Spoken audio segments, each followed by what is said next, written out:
অনেক পেশি শক্তি অস্ত্রবাজকে সাথে নিয়ে ষড়যন্ত্র করছে।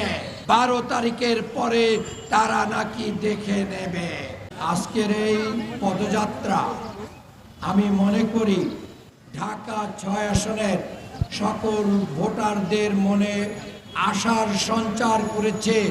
ভোটের দিন কোনো অন্যায়কারীর কাছে তারা মাথা নত করবে না ইনশাআল্লাহ।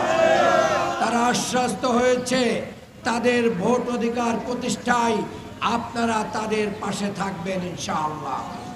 এখান থেকে ফিরে যে প্রতিটি থানায় থানায় প্রতিটি ওয়ার্ডে আপনারা নিজেরা জনগণকে এই স্বেচ্ছাসেবকদেরকে সাথে নিয়ে আপনারাও গলিতে গলিতে ঘুরে ঘুরে প্রমাণ করে দেবেন যে আমরা সারাদিন জনগণের সাথে থাকব, মা বোনদের পাশে থাকব, গণতন্ত্র প্রতিষ্ঠায়, ভোট অধিকার রক্ষায় কোনো সন্ত্রাসী, কোনো পেশি শক্তি, অস্ত্রবাজকে আমরা অ্যালাউ করব না।